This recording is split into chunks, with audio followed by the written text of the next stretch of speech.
Travailler personnalité na yo po ozala modèle po na bana na yo. Travailler sur yo po ozala exemple ya malamu po na bana na yo. Kobota eza malamu, mais eloko o eza très important eza kopesa éducation ya malamu na bana. E bana bayekolaka mingi o bazomona epai na moboti. Moboti soki yo oza modèle ya malamu te, omata okita eza pasi po bimisa ba produit ya malamu na kati na yo. Donc luka ozala modèle po na bana na yo. Alors, pour ozala modèle wana, il faut travailler sur yo, travailler sur personnalité na yo, travailler sur caractère na yo, travailler sur façon d'être na yo, façon na yo ya koloba, façon na yo ya ko se comporter. Po bana batalaka mingi o biso tosalaka et non o tolobaka na biso oui ozoloba na yo bana bazoyoka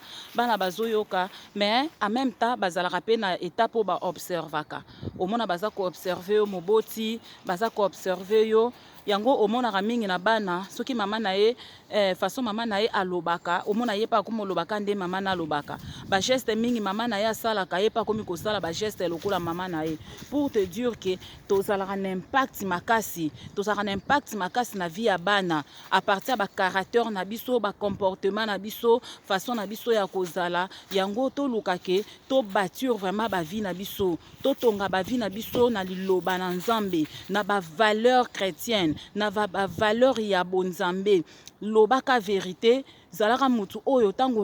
olobaka toujours vérité bana ba remarquer te que mama na biso azala muta lokuta bana ba remarquer te ko zaka mutu moko que non tango olobaka toujours donc lokuta zanga te na maloba na parce que so okosaka mingi ye bango ke bana ope ba olandaka lokolo wana ba na kokosa soki yo olobaka vérité te bana ope ba oloba vérité te ato conseiller bango banda tongo tipo kwa ke bana nga bolobaka vérité bana nga bokosaka te bana nga bolobaka vérité bana na ba otikala koloba vérité parce que bazomona yo mama olobaka na oka lokuta mama okosaka ebongo siko bango ba oloba vérité poignée do bakolanda kaka oyo ozosala.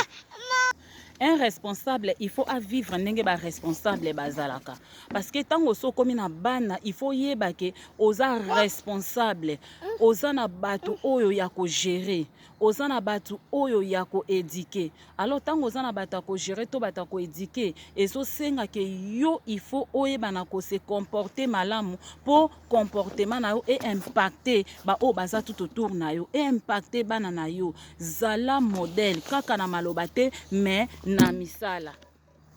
zala modèle na nyonso parce que oyo yo ozosala eza ko impacter olinga te eza na impact ezokumba na vie ya bana zala exemple zala modèle zala vraiment modèle ya malamu tango ozosala makambo yeba ke bana bazala wana batalaka nga bana bazala wana bamona makambo nga na osala lobi makambo nga na osala bango pe bako répéter yango zala vraiment modèle na nyonso oyo ozosala veiller sur yo veiller vraiment sur yo travailler caractère na yo so zena bomba erreur mususu tika plus ozokola plus ba makambo pe fait changer ba mabe mususu ozosala ba erreur mususu ba gaffe mususu fo otika pe ko bana ko adapter makambo malamu